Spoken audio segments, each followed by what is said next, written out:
Speaking of reliability, a podcast with good friends talking with you about reliability engineering topics.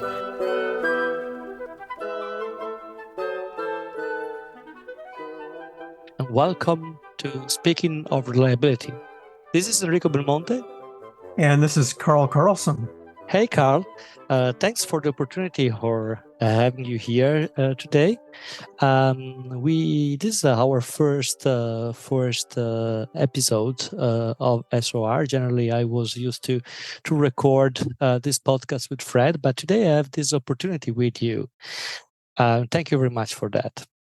Yeah, I appreciate that as well, Enrico. We've had some good conversations on reliability discussions, and so it might be fun to pick up a topic here. What are you thinking about?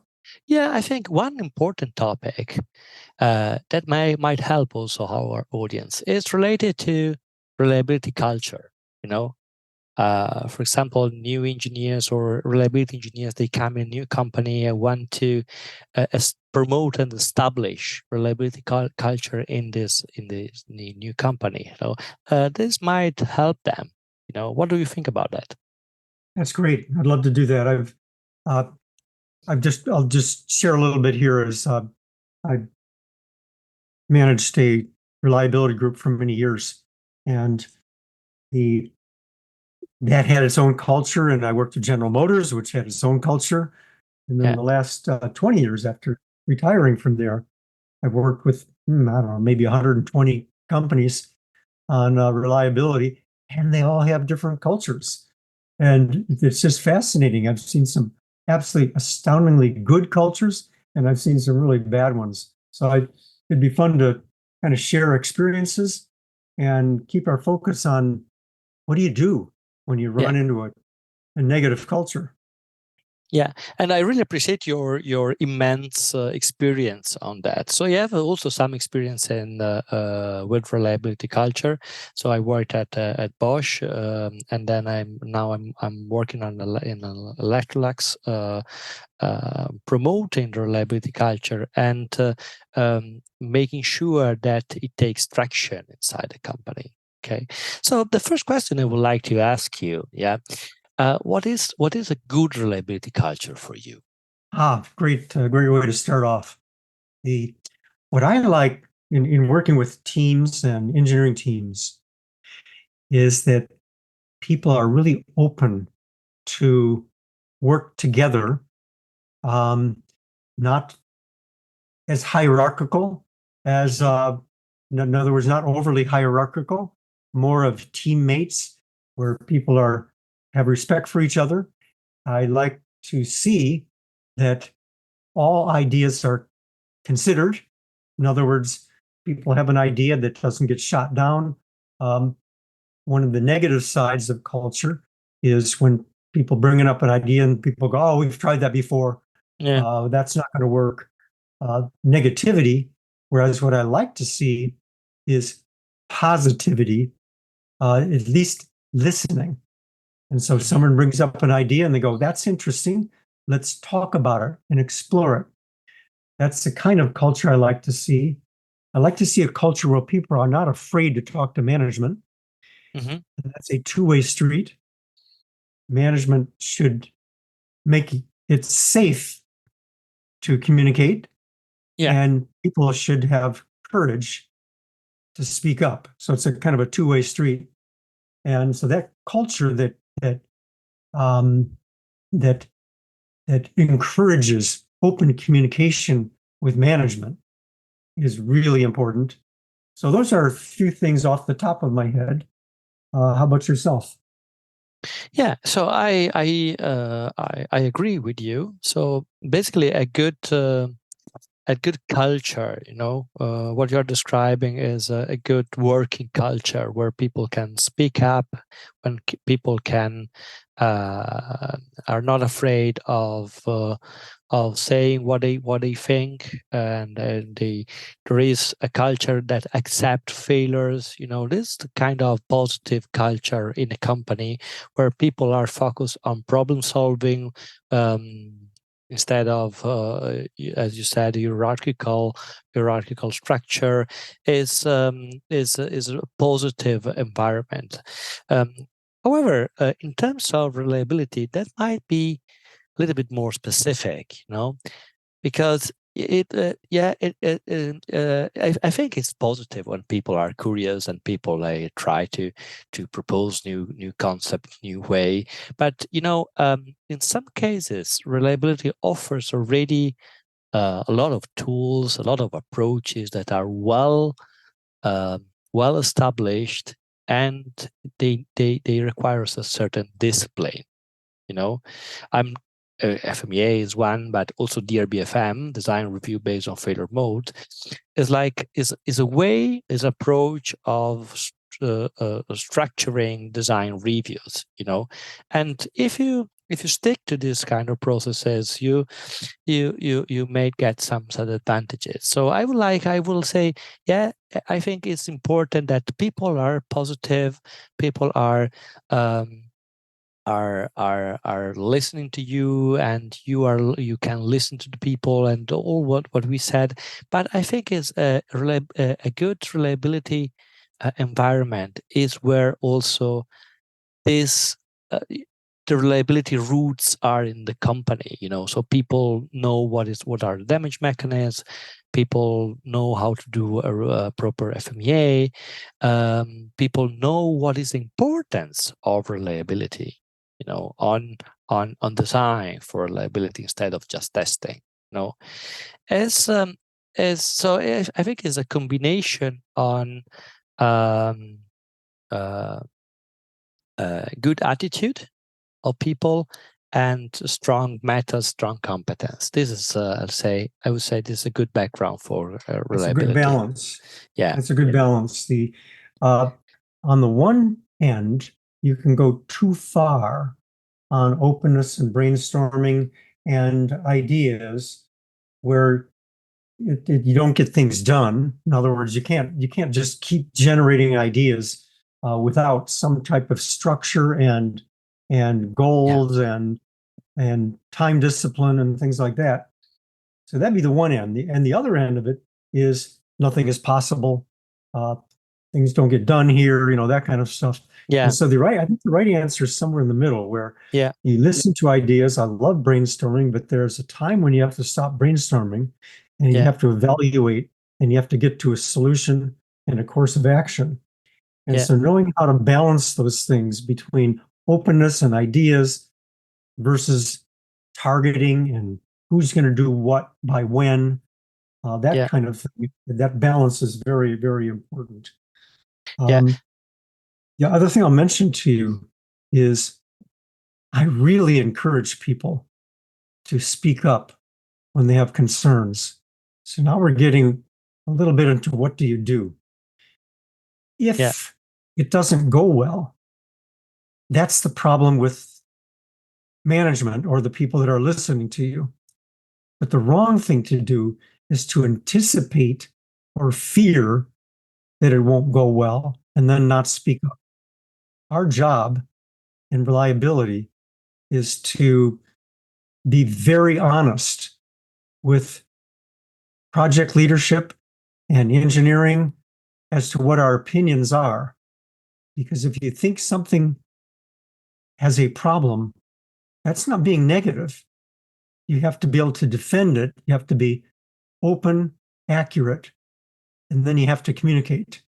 Yeah. So I don't want to have wallflowers that just sit around and try not to offend people. I want to have people that speak up, even if they disagree. So that's, and a good culture, of course, accepts that and honors it and even encourages it. If you're not seeing that, now we get into what do you do? So what do you do if you see something's wrong? Maybe you think something might fail, or you think that a design solution isn't the right one, and you speak up and you get frowned upon, or people don't take it well, or what do you do as a engineer when you're in that environment that isn't positive the way you want it to be? What do you think there, Enrico? What would you do in that circumstance. Yeah. So before touching this point, Carl, I want to mention a couple of experiences I had regarding what you said before. So basically, the biggest problem you can encounter as a reliability engineer in a company are the hidden one. So the problems that are not communicated, and therefore reliability can help, with design reviews, for example. In the design review, transparency is really important, And I remember was some years ago was like a plastic gear element was full of voids, And there was a young engineer that cut for failure analysis, and for the first time, he saw a lot of voids in the gear. Say, these voids. What should we do? How should we communicate that there are voids? Of course, you should communicate it.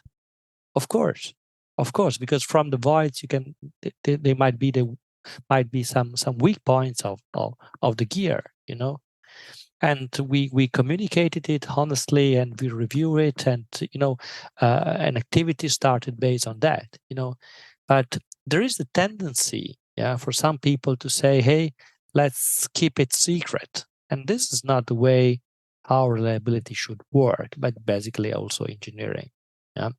Yeah, I totally agree. It does not work that well. It does not work that way at all, and that's why we have to be, especially speaking to reliability people here, because many listeners are in reliability engineering or quality or interested in those subjects. It is critical that we speak honestly and accurately, and you can do that in a positive way. Yeah, definitely. You have to be honest. You have to have integrity, speak the truth, and you can do that in a positive way. So that's the skill, and that skill can be learned. Yeah. That's one of my points, is in terms of what do you do if you're in a bad culture? In addition to that, Carl, I would suggest to replace PowerPoints through real reports. Because in the reports, you have all the information that brought you to a certain decision. In a PowerPoint, you always can skip something. You can just present the nice side of the medal. Instead, if you are used to write reports, detailed reports, and managers are used to read them, that is incredibly powerful. Because first of all, you document all the information, all the activity you have done, and people can critically review what you have done and ask questions. In the presentation, this is much harder. This is one suggestion I'm doing, because I see a lot of companies where managers are not reading reports at all. That's important things, to my opinion. What do you think about it? I agree. That having the ability, these are skills. And when Fred Schenkelberger and I co-authored our book on the process of reliability engineering, we included a couple of chapters at the end on it's the softer skills, the people skills. And one of them is on report writing, and presentation is another one. And report writing can be very powerful. If it's done well, you can be thoughtful and be positive. So I think that's very good. I have a couple of points to bring up. Yeah. I always, now we're into what do you do? You're in a culture that is not where you'd like it to be. Yeah. Well, the thing, of course, you can control is yourself. And no matter what is happening, there's always a pathway of what can be done. And so when I'm communicating a problem, like I think this widget's going to fail, and here's the data that shows that, I always want to characterize it as what can be done. Yeah. I think if we work with the design teams, we can make some adjustments, etc. In other words, you always want to look for solutions not just bad news. And anybody, even a negative culture, will think well if you have well thought out solutions. Yeah. So I just want to encourage that. The other thing I mentioned is if you have a criticism to make, I typically want to do that in person, one-on-one, rather than in front of a group. And so in other words, if you have something you need to say that you need to get off your chest, so to speak, or I want to be sure I don't come across and embarrass someone in public, because then it's not going to work at all. So if I have a critique or criticism of someone, a colleague or whatever, I'll typically try to talk with them in a positive way, but one-on-one. And that way you can air it out and come to ideas. So there's a couple points about what do you do in an environment that's not where you'd like it to be. Yeah. So that's definitely a good hint. I would say that I would add that if you work with the design reviews, basically you present your decision to an audience of people that can review and have time to discuss them. So I always encourage people to invite for design reviews, because at the end of the review you can decide whether you go in one direction or the other. Is not just the one single person responsibility. Yeah.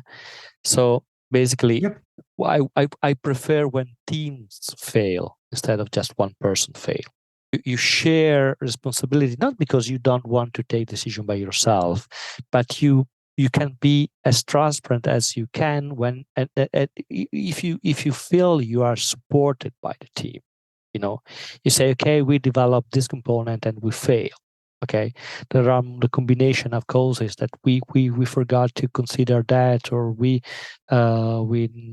didn't acknowledge that the damage mechanism might occur. Always shit happens, But if the team is unite, and they work, people work together, it's much more effective than saying, hey, the design is your task. Yeah, that's completely different. I would say, regarding your point, regarding to my opinion, one of the most dangerous situation reliability engineer can encounter is where companies are really relaxed and process driven. Basically, everything is work just to fulfill a process. So the design is there, and then the test is done just to check the box. And that is really risky, because all the risks are hidden. They are intentionally hidden inside the procedure. The procedure are generally based on success run, and you test up to 100%, and then say, okay, I check the box. If something is going to fail, is not who matters is the procedure that decides how to move.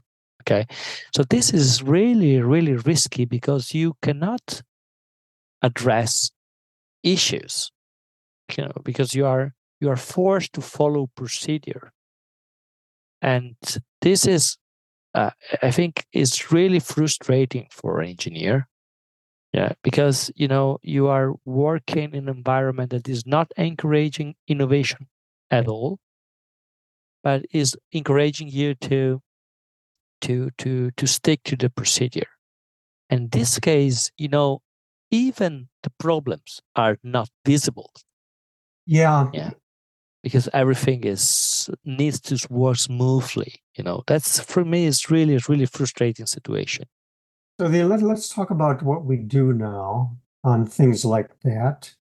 When I see a company that's focused more on filling out the forms and checkboxes and just doing what they're supposed to do, as opposed to innovating and creating and coming up with good ideas. One thing I try to do is to get to know the people a little bit. Let's say you're talking with a manager that has that attitude. They're They're not a big picture person. They're just saying, okay, we're just going to get this done and get it out the door. Make sure we've filled out the forms, etc. So not a good attitude. I try to find out from that person, and I've done this in consulting work. I've done this in my different careers I had. I try to find out from the person what problems they're running into. Look at things from their point of view. For instance, one person on a consulting job that I ran into like that, the person was, when I talked to them privately, or we got to know each other a little bit, was focused almost entirely on warranty because that's how he got measured. Yeah. And that's where the black eyes came from. That's where the problems came from his management is, oh my God, this problems in warranty, it's costing us too much money. So when I look at things like that and understand that's what motivates him, then I can characterize what we can do, because I like to focus on prevention. And so I can at least be aware of what lens that person is looking through. They're in that mode. And there's no advanced way to know. In other words, you don't know what's going on in someone's mind. But if you can look at what problems they're trying to solve and help them solve those problems, then they're going to be more interested in listening to you about other things. Okay, that's definitely a great lesson. I think, to put yourself in the perspective of people that are really working on the particular company.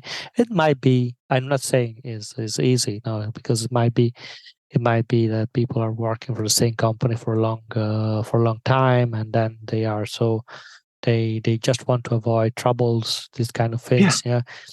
This we know, everybody knows. But I think you instead of highlighting the distance between your approach and his or her approach, you are trying to find what are the common points and try to put in the perspective, to see from the job from different perspective. That's I think is I mean, this is incredible. After so long time, you have experienced a lot of this situation, I imagine. You still conserve this kind of approach. That's quite enlightening. Yeah. So yeah, that's definitely, because I mean, even as consultant, you might get frustrated when you find always the same situation. But it doesn't seem to be the case for you, Carl, isn't it? Yes. And very much so. The other thing I'll mention is everyone comes to work with some purpose.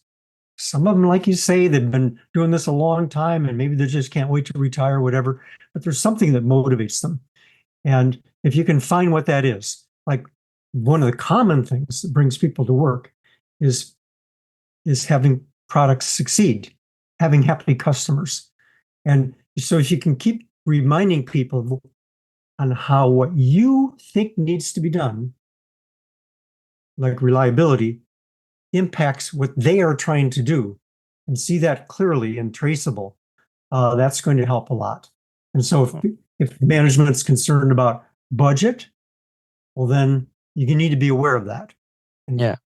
Sometimes the culture is they're too concerned about budget, or they're too concerned about headcount, or they're too concerned about whatever, but you at least need to be aware of what concerns they have and try to help them solve those concerns with customer in mind, with your tools in mind, that type of thing.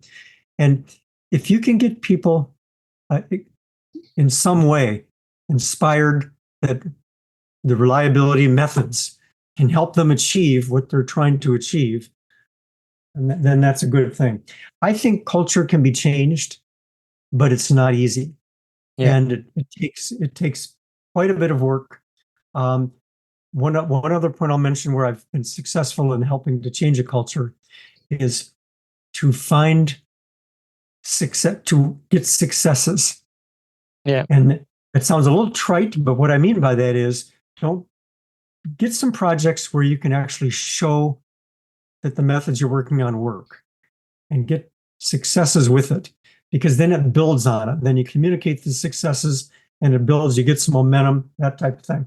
So I say pick your projects carefully and get ones that have visibility and ones that make a difference and work very hard. I also say to when I'm mentoring engineers is don't be afraid to do extra time on study, self-study, like preparing for a meeting, preparing for a particular session with management or whoever it is. I often have to do preparation on my own, where I study up, learn more about what the projects are, what interests people, that type of thing. Helps to get your voice heard. So those are some things off the top of my head. Yeah, no, I think it was a great lesson. I mean, you are not just as consultant, you're not just teaching reliability, but you are also teaching how to listen to stakeholder or to listen to people, basically. So these psychological aspects of reliability engineer, I would like to have a separate SOR on that, Carl, because as I said, with your huge experience, you can teach a lot to me and also to all the listener to agenda reliability. So I also want to ask to the listener if they have faced this kind of situation, so where the reliability culture is not so advanced. So how do you react? So what solution? Do you have a success story, or have you failed trying to change the culture, reliability culture in a company? This is also really interesting to know. Yeah, so you can reach out to reliability.com, to agendareliability.com, and you can also get in contact with me and Carl and the other hosts. Thank you very much, Carl, for this inspiring discussion.